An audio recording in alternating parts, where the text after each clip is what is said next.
Non profit organisation chapter accountancy का और part number 14 हम लोग स्टार्ट करने जा रहे हैं। क्वेश्चन जल्दी से देखें। Following particulars relates to the club. Club के पर्टिकुलर्स हमारे को दिए गए हैं। रिसिप्ट एंड पेमेंट अकाउंट हमारे को दिया गया, इनकम एंड एक्सपेंडिचर अकाउंट हमारे को दिया गया। उसके बाद हमारे को दिया गया नीचे assets as on that date हमको दिए गए हैं। लास्ट में हमको बोला गया, लास्ट लाइन हम देखें तो prepare balance sheet as on 1 January 2015 and 31 December 2015। हम लोगों ने पहले भी डिस्कस किया था कि यहाँ पर जो हम बनाते हैं बैलेंस शीट्स, तो उसके लिए कैपिटल फ़ंड हमें पता करना होता है। तो कैपिटल फ़ंड को पता करने के लिए हमारे को एक ओपनिंग बैलेंस शीट बनानी होती है। ओपनिंग बैलेंस शीट में साल के शुरू में जो बैलेंस शीट होती है, तो हम स्टार्ट करते हैं हम लोग इसे बनाना। तो यहाँ पर हम दो बैलेंस शीट्स बनाते हैं।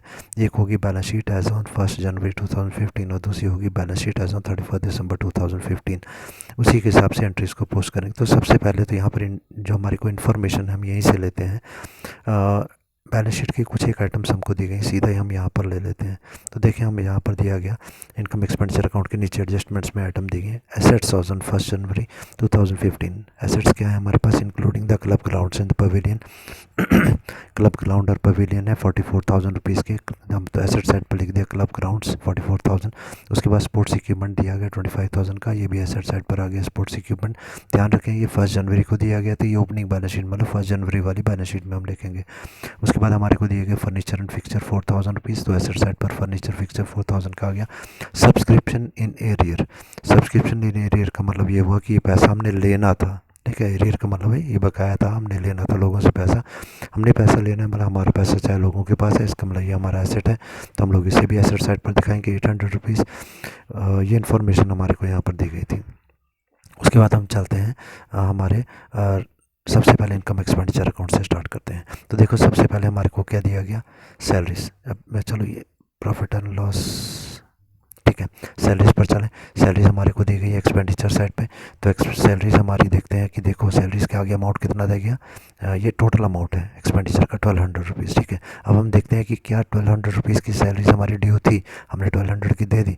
तो यदि हम रिसिप्ट एंड पेमेंट अकाउंट देखें, यहाँ पर फर्स्ट आइटम हमारे को दी गई है कि सैलरी हमारी 1,000 रुपीज़ की। रिसिप्ट एंड पेमेंट अकाउंट का मतलब कैश बुक। कैश बुक बोलती है कि 1,000 की हमने सैलरी पे की है, जबकि प्रॉफिट एंड लॉस अकाउंट बोलता है 1,200 रुपीज़ की सैलरी हमारी ड्यू थी। इसका मतलब हमने सैलरी कम पे की है। अगर हमने कम पे की है तो इसका मतलब हमें बाकी का अमाउंट पे करना होगा। 1,200 माइनस 1,000 इज़ 200 रुपीज़ जो है हमारे को पे करना है। तो उसे हम क्या करेंगे, लाइबिलिटी साइड पर दिखाएंगे। कौन सी लाइबिलिटी साइड पर, क्लोजिंग बैलेंस शीट साल के आखिर में। तो आउटस्टैंडिंग सैलरी देखें सेकंड आइटम में 200 रुपीज़, कैसे है 1,200 माइनस 1,000 रुपीज़। उसके बाद में आते हैं नेक्स्ट आइटम पर। तो हमारे को बोला कि प्रिंटिंग स्टेशनरी, ये इनकम एक्सपेंडिचर मतलब इतना खर्चा हो चुका था, 2,200 का हो चुका था। कितना पैसा दिया, ये हम देखें 2,600 दे दिया, ज़्यादा हमने दे दिया है। तो इसका मतलब कितना ज़्यादा दे दिया, 22 माइनस 26 इज़ 400 ज़्यादा दे दिया। इसका मतलब हमारा पैसा जो है वो लोगों के पास पड़ा हुआ है। ठीक है, तो किस चीज़ का था, ये प्रिंटिंग स्टेशनरी का था। तो अब चलते हैं प्रिंटिंग स्टेशनरी का पैसा जो हमने ज़्यादा पे कर दिया है। तो यहाँ पर देखें नीचे से थर्ड आइटम है हमारी है प्रीपेड प्रिंटिंग स्टेशनरी 26 माइनस 200, 2,200 आ गया 400 रुपीज़। इसका मतलब ये पैसा हमारे लोगों के पास पड़ा है, हमारा एसेट है। ठीक है, नेक्स्ट आइटम पर आते हैं। नेक्स्ट आइटम हमारे को दी गई है अब एडवर्टीजमेंट। एडवर्टीजमेंट का है 1,600 रुपीज़, 1,600 रुपये खर्च हो चुका है, पर हमने खर्च पैसा कितना दिए, 1,600 रुपये दे दिया हमने। तो इसे रहने दें, इसमें कोई फ़र्क नहीं आया। नेक्स्ट आइटम पर आते हैं ऑडिट फीस। अब ऑडिट फीस कितनी बनती है, 400 रुपीज़ की हमारी बनती है। हमने पे कितने की है ऑडिट फीस, चेक करेंगे तो हमने कोई नहीं पे की है, मतलब पेमेंट साइड पर कोई भी ऑडिट फीस नहीं है। इसका मतलब हमने ये पे करनी है, 400 रुपीज़ की ऑडिट फीस पे करनी है। तो ये पे करनी है तो हमारी लाइबिलिटी हो जाएगी। तो लाइबिलिटी साइड पर आते हैं, यहाँ पर लिखे हैं थर्ड आइटम में आउटस्टैंडिंग ऑडिट फीस 400 रुपीज़ की आ चुकी है। नेक्स्ट आइटम पर आते हैं, फायर इंश्योरेंस 1,000 रुपीज़ है हमारा खर्चा एक्चुअल, और कितना पे किया हमने 1,200। 1,000 बनता था, 1,200 पे किया, मतलब 200 ज़्यादा पे कर दिया। ज़्यादा हमने पे कर दिया तो इंश्योरेंस कंपनी के पास हमारा 200 रुपये ज़्यादा पड़ा हुआ है। तो देखें हमारा पैसा इंश्योरेंस कंपनी के पास है, हमारा एसेट है। प्रीपेड इंश्योरेंस हमारा आ गया 200 रुपीज़ का। नेक्स्ट आइटम पर आते हैं हम लोग, जो हमारे हैं ऑडिट फीस के बाद में, इंश्योरेंस के बाद में डेप्रिसिएशन और स्पोर्ट्स इक्विपमेंट, इसको हम बाद में करते हैं। चलो देख लेते हैं। डेप्रिसिएशन और स्पोर्ट्स इक्विपमेंट यदि हमने करना है तो 9,000 रुपीज़ डेप्रिसिएशन हमें दिखाया गया। अभी देखो sports equipment opening balance sheet में साल के शुरू में कितने का स्पोर्ट्स इक्विपमेंट था, 25,000 रुपीज़ का था। तो साल के आखिर में भी 25,000 रुपीज़ का स्पोर्ट्स इक्विपमेंट पहले हम दिखाएंगे। ठीक है, थर्ड आइटम है एसेट साइड पर। उसके बाद क्या चलते हैं हम लोग कि स्पोर्ट्स इक्विपमेंट के ऊपर डेप्रिसिएशन कितना आ गया, 9,000। तो भाई 25,000 का स्पोर्ट्स इक्विपमेंट था, 9,000 का उसका डेप्रिसिएशन माइनस कर दिया, बाकी कितना बच गया 16,000 एसेट साइड पर हम दिखाएंगे। नेक्स्ट आइटम हमारे को दी गई है चलो ये तो डेप्रिसिएशन ऑन स्पोर्ट्स इक्विपमेंट आ गया। तो उसके बाद एक्सेस ऑफ इनकम और एक्सपेंडिचर, ये क्या चीज़ होगी हमारी, ये हमारा सरप्लस हो गया। तो सरप्लस हो गया 14,300, इनकम एक्सपेंडिचर अकाउंट है ना, profit and loss account debit side पर सरप्लस आ गया 14,300। तो अभी सरप्लस को हम लोग क्या करते हैं, बैलेंस शीट में जोड़ेंगे कैपिटल में, उसको हम बाद में करते हैं, ये सीधे ही हम लोग डिस्कस कर लें यदि हम इसको, चलो बाद में करते हैं।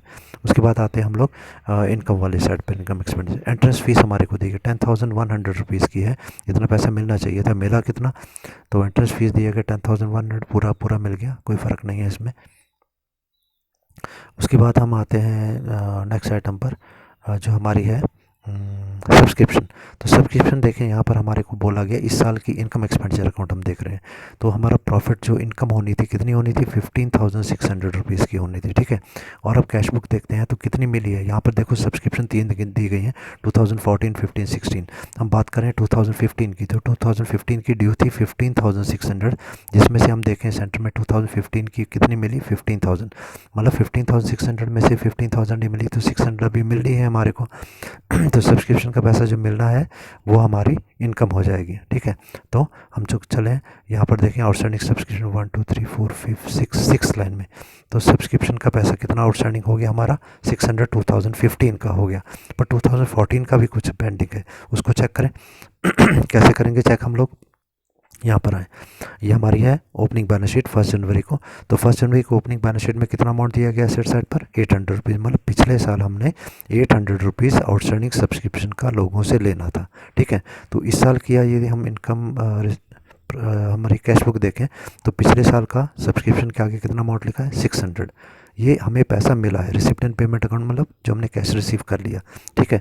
तो इसका मतलब ये हुआ कि लेना पैसा जो था हमने लोगों से वो था हमारा ओपनिंग बैलेंस शीट में 800, और इसमें से मिला कितना हमारे को 600। 800 में से 600 मिला तो कितना नहीं मिला 200 नहीं मिला।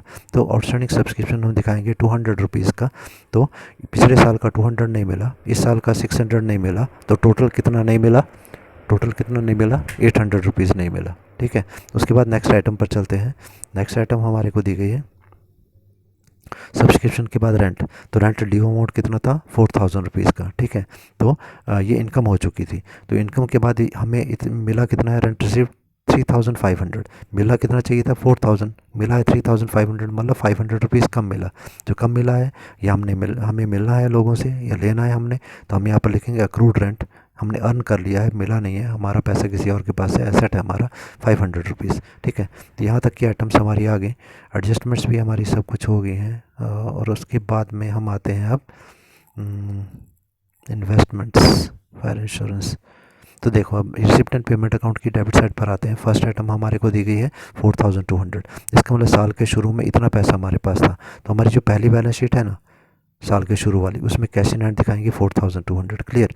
उसके बाद में फिर आते हैं हम लोग कैश बुक पर, रिसिप्ट एंड पेमेंट अकाउंट। तो यहाँ पर क्लोजिंग बैलेंस हमको दिया गया 7,400, इसका मतलब साल के आखिर में हमारे पास 7,400 था। तो कैश इन हैंड नीचे से फोर्थ आइटम्स एसेट साइड पर हम दिखा देंगे 7,400। बाकी यहाँ का जो आइटम है जैसे क्लब का ग्राउंड है 44,000, वो वैसा का वैसा आ जाएगा।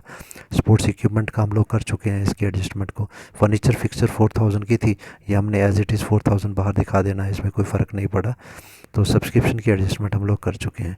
कैपिटल फंड देखो, अब हम लोग जो ओपनिंग बैलेंस शीट हम लोगों ने बनाई, इसमें हम लोगों ने क्या किया एसेट साइड का टोटल किया, ये आ गया 78,000 रुपीज़। अब जो लाइबिलिटी साइड पे यहाँ पर कोई भी आइटम नहीं आई, इसका मतलब जब बैलेंस करेंगे दोनों साइड पर तो बैलेंस करके लाइबिलिटी साइड पर एक आइटम आ जाएगी जिसको हम बोलेंगे कैपिटल फंड 78,000 का। तो यहाँ से हम कैपिटल फंड लेंगे 78,000 का, और इसको हम दिखाएंगे क्लोजिंग बैलेंस शीट में, साल के आखिर की जो बैलेंस शीट है वहाँ पर हम दिखाएंगे कैपिटल फंड 78,000 का। और इसमें हम जोड़ेंगे सरप्लस। ये सरप्लस कहाँ से आया, इनकम एक्सपेंडिचर अकाउंट की डेबिट साइड पे लास्ट आइटम हमारे पास है 14,300। तो हमने इसको जोड़ा 14,300, 92,300 बाहर आ गया। बाकी करीब करीब हम सारी आइटम कर चुके हैं, दोनों साइड की बैलेंस शीट का टोटल करेंगे, टोटल टैली हो जाएगा और ये हमारा क्वेश्चन ख़त्म हो जाएगा। तो जल्दी से हम क्वेश्चन और इसके आंसर को देख लें ताकि आप लोग इसको हम नोट भी कर सकते हैं। तो रोक के आप नोट कर लीजिएगा, ये हमारा क्वेश्चन हो गया। इसके बाद में ये इसकी एडजस्टमेंट है और ये इसका ओपनिंग बैलेंस शीट आ गई, रोक के नोट कर लीजिएगा, और ये क्लोजिंग बैलेंस शीट है। ओके।